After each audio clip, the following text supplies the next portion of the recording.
आज का आपका टॉपिक है एनुलपिन टोन या फिर टेंजेंट टोन।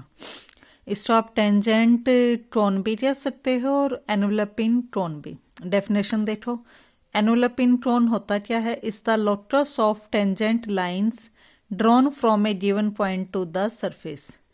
जैसे मान के चलो ये टोनिटोइड है, ये कोई पॉइंट लिया P H1 Y1 Z1 point. इस P पॉइंट से इसके ऊपर हमने दो टेंजेंट ड्रॉ किए, तो इसके टेंजेंट का लोटस क्या है? एनुलपिन टोन। ये आपको दिख रहा होगा टोन की शेप में ही। ये क्या है? यहाँ पे एक टोनिटोइड लेके चले, तो पॉइंट P उससे टेंजेंट ड्रॉ किए, तो यहाँ से क्या है जो टेंजेंट का लोटस आएगा वो बनेगा आपका एनुलपिन टोन। देखो article, to find the equation of enveloping cone या फिर tangent cone from the point H1 Y1 Z1 to the conicoid AX square plus BY square plus CZ square equal to 1। Conicoid लेके चलिए, point P ले लिया H1 Y1 Z1 point P point से आपने tangent draw किए, तो यहाँ कोई और पॉइंट ले लिया इस टेंजेंट लाइन पे जो P पॉइंट से टेंजेंट ड्रॉ किया है, वो पॉइंट क्या ले लिया? Q।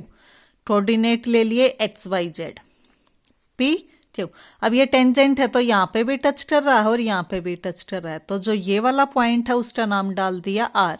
तो एक लाइन कौन सी बन गई आपकी? PRQ।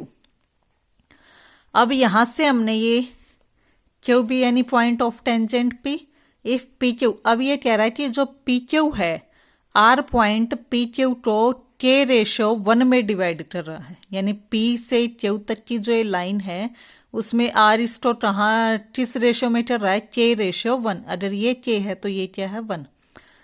K रेशो 1 में है और P के क्या है? H1 Y1 Z1, Q के ये है, तो इनसे R जो है पॉइंट उसके कोऑर्डिनेट आ जाएंगे 1 के इनके साथ मल्टीप्लाई, K के इनके साथ अपॉन 1 प्लस K। ये तो लोअर क्लास का टर्म आप कर सकते हो। आगे देखो, तो यहां से आपके इस R पॉइंट के कोऑर्डिनेट आ गए, लेकिन जो R पॉइंट है वो टोनिटोइड की इक्वेशन को भी सेटिस्फाई करता है, टोनिटोइड के ऊपर ही है R पॉइंट, तो ये पॉइंट इसकी इक्वेशन को सेटिस्फाई करेंगे, यानी X की जगह ये, Y की जगह ये और Z की जगह ये पुट करोगे तो वैल्यू क्या आएगी? Equal to 1। करो values put X Y Z की, वैल्यूज पुट की 1। इसको आपने एलसीएम वगैरह लेके सिंप्लीफाई किया, K स्क्वायर वाली टर्म एक तरफ, K वाली एक तरफ और विदाउट K वाली टर्म एक तरफ। तो यहां से देखें तो ये वाली जो इक्वेशन है ये क्वाड्रेटिक इक्वेशन आ गई K के अंदर, तो यहां से आपकी K की दो वैल्यूज आएंगी।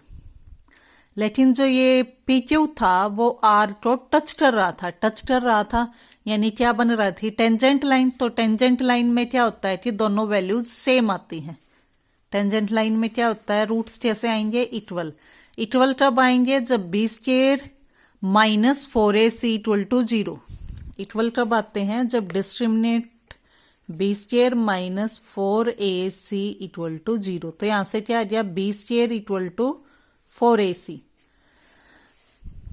ABC, तो B square equal to 4AC। Simplify किया तो इसको सिंप्लीफाई करके आपकी ये इक्वेशन आ गई।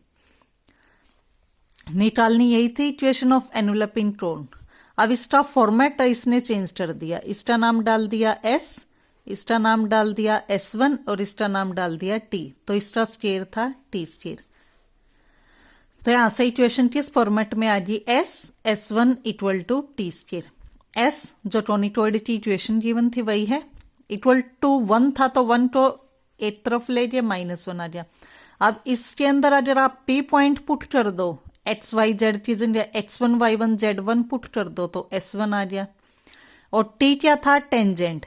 टेंजेंट मान लो ये था जो टोनिटोइड, टेंजेंट कैसे निकलेगा? X स्क्वायर तो XX1, Y स्क्वायर तो YY1 और Z स्क्वायर तो ZZ1। तो S1 equal to T square, जहां S की वैल्यू ये है, ये S1 है और ये T है। हो जाएगा ये था आपका एनुलपिन टोन।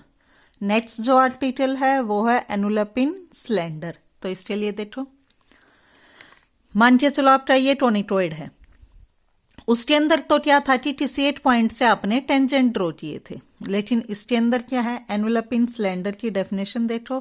किसी टोनिटोइड का एनुलर सिलेंडर क्या होता है, locus of tangent line to the conicoid, conicoid के टेंजेंट लाइन का लोटस, और टेंजेंट लाइन कौन सी, drawing parallel to the given line.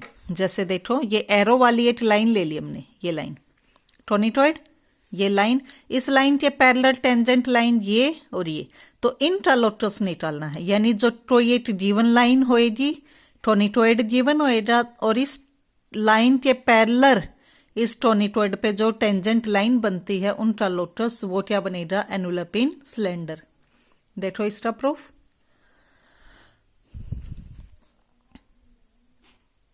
टोनिटोइड की इक्वेशन लेके चले,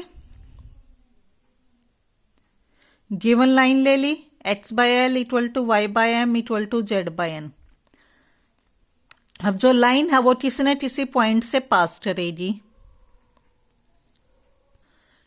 स्टेटमेंट में क्या है, to find the equation of एनुलर cylinder of the conicoid this whose generator are parallel to this, जिसके जनरेटर इस लाइन के पैरेलल होंगे। तो ये वाली लाइन ये है और इस लाइन के पैरेलल ये जनरेटर है। तो इन जनरेटर में इस लाइन पे आपने एक पॉइंट ले लिया P, जिसके कोऑर्डिनेट है x1 y1 z1। तो ये पॉइंट P जिसके कोऑर्डिनेट x1 y1 z1। ये लाइन और ये लाइन, दोनों लाइन कैसी हैं, पैरेलल। पैरेलल है तो इसके और इसके डायरेक्शन कोसाइन सेम होंगे। इसके डायरेक्शन कोसाइन है LMN, तो इसके भी क्या हो गया, डायरेक्शन कोसाइन LMN, और पासिंग थ्रू दिस पॉइंट। तो इन पॉइंट से और इस लाइन के पैरेलल ये आपकी आएगी इक्वेशन 3, इस वाली लाइन की इक्वेशन।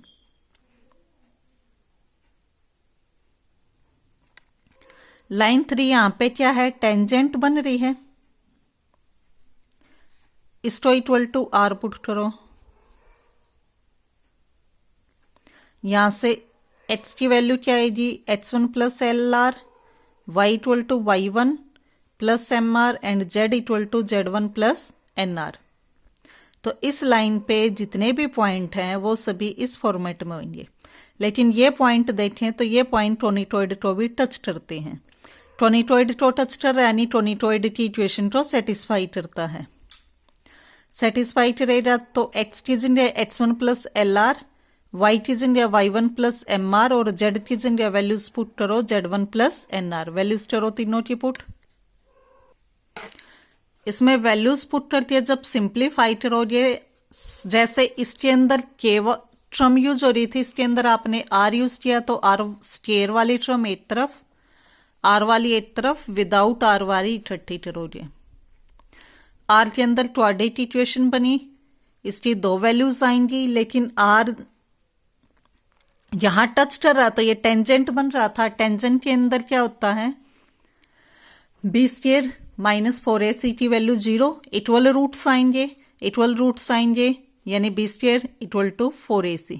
फिर वही सेम पिछले वाले आर्टिकल के जैसे, तो यहां से आपका ये आ जाएगा,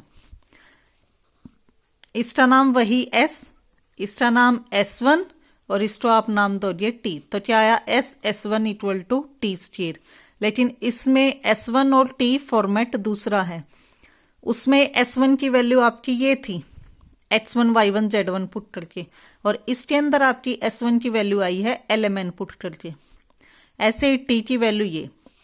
तो जब सिलेंडर की बारी आएगी, एनुलर सिलेंडर, तो उसके लिए भी फॉर्मूला यही रहेगा, s1 equal to T square, लेकिन s1 और t की वैल्यू डिफरेंट रहेंगी। और जब एनुलर टोन की बारी आएगी तो उसके अंदर फॉर्मूला तो सेम है, s1 equal to T square, लेकिन s1 और t की वैल्यू एनुलर टोन में डिफरेंट है और एनुलर सिलेंडर में डिफरेंट है। नेक्स्ट आ जाओ अब एग्जाम्पल पे। एग्जाम्पल फर्स्ट देखो, the section of the annular cone of the ellipsoid h square by a square plus y square by b square plus z square by c square equal to 1। Ellipsoid given है, annular cone की बात कर रहा है यहाँ पे। Whose vertex is p bye the plane z equal to 0 is a rectangular hyperbola, find the locus of p। Ellipsoid given है, ये मान के चलो एलिप्सॉइड है। पी पॉइंट एनुलपिन टोन उसके बारे में डिफाइन किया जिसका वोल्टेज पी है। इलिप्सॉइड लेके चले, पी पॉइंट से इलिप्सॉइड पे टेंजेंट ड्रॉ किए, तो यहाँ से क्या बनेगा, इसके पाथ से एनुलपिन टोन। अब अगर ये एनुलपिन टोन टच करता है z=0 वाले प्लेन को, तो ये रेक्टेंगुलर हाइपरबोला बनता है। यहां तक आपको गिवन है। इसके अंदर निकालना है find the locus of P. देखो प्रूफ, इलिप्सॉइड की इक्वेशन गिवन, पी इसमें वर्टेक्स गिवन था जिसके कोऑर्डिनेट हमने ले लिए x1 y1 z1। उसके बाद इसने एनुलपिन टोन की बात की, तो एनुलपिन टोन की इक्वेशन क्या होती थी, अभी आपने की थी S(S1) = t², जहां S(S1) t। तो इस वाले आर्टिकल से S(S1) = t², ये आ गया प्लेन। एनुलपिन टोन की इक्वेशन ये आ गई। उसके बाद स्टेटमेंट में गिवन है कि एनुलपिन टोन z=0 वाले प्लेन को टच करता है, यानी इस इक्वेशन को सेटिस्फाई करता है। तो यहां से एनुलपिन टोन के अंदर z=0 पुट करो, z की वैल्यू 0 पुट करोगे, यहाँ पे भी z 0, लेकिन यहाँ वैल्यू सिर्फ z1 है, और z1 तो सिंपल है, कांस्टेंट है 1 2 3 टाइप से। तो आपकी ये आ गई इक्वेशन। एलसीएम लोगे, आज ये इस इक्वेशन को सिंप्लीफाई करेंगे। सिंप्लीफाई कैसे करेंगे, एक्स स्केयर का कोफिशिएंट एक तरफ, वाई स्केयर वाली टर्म एक तरफ, एक्स वाई वाली इकट्ठी और विदाउट एक्स वाई वाली इकट्ठी। अब क्या था ये कि एनुलपिन टोन जब z=0 वाले प्लेन को टच करता है तो ये आपका रेक्टेंगुलर हाइपरबोला बनता है। तो यहां से हम कंडीशन लगाएंगे रेक्टेंगुलर हाइपरबोला की। रेक्टेंगुलर हाइपरबोला में क्या होता है, coefficient of x² plus coefficient of y² = 0। तो अभी जो आपने किया उसमें x² और y² का कोफिशिएंट लेके चलेंगे, सम की वैल्यू 0, सिंप्लीफाई करेंगे तो आपकी ये इक्वेशन आ गई। अब इस इक्वेशन में x1 y1 z1 को आप x y z पुट कर देंगे, तो ये p पॉइंट का लोटस आ गया। यही आपने निकालना था एग्जाम्पल फर्स्ट में। अब आ जाओ आप एग्जाम्पल सेकंड में। उसमें एनुलपिन टोन की बात की थी, इसमें एनुलपिन सिलेंडर की बात की है। Prove that the enulepin cylinder of the ellipsoid whose generator are parallel to line this. Enveloping cylinder इस इलिप्सॉइड के जो इस लाइन के पैरेलल हैं, प्रूफ करना है meet the z=0 in circle. Ellipsoid given है, लाइन गिवन है, इस लाइन के अबाउट पैरेलल क्या निकालेंगे, जनरेटर्स उनसे, यानी इलिप्सॉइड, लाइन, और इससे आप निकालोगे एनुलपिन सिलेंडर। एनुलपिन सिलेंडर की इक्वेशन z=0 पे मीट करेगी, तो जो आंसर आएगा वो हमें प्रूफ करना है कि सर्कल आता है। देखो इलिप्सॉइड की इक्वेशन गिवन है, लाइन की इक्वेशन ये गिवन। अब इक्वेशन ऑफ एनुलपिन सिलेंडर क्या था, S(S1) = t², जो अभी एनुलपिन सिलेंडर का आर्टिकल किया था वहां से डायरेक्ट वैल्यूज यूज की है। सिंप्लीफाई किया आपका ये आएगी इक्वेशन। अब ये मीट कर रही है z=0 पे, यानी इसके अंदर आप z की वैल्यू 0 पुट करोगे तो ये आया। इसमें एलसीएम लेके जब आप इसको सिंप्लीफाई करोगे तो इक्वेशन आ गई x² प्लस y² = a²। ये किसकी इक्वेशन है, सर्कल की, यही हमने प्रूफ करना था। सेम इसी टाइप से 9.4 एक्सरसाइज के क्वेश्चन है। इसकी पीडीएफ आपको टेलीग्राम चैनल पे भी मिल जाएगी। 9.4 एक्सरसाइज आप खुद से ट्राई करेंगे।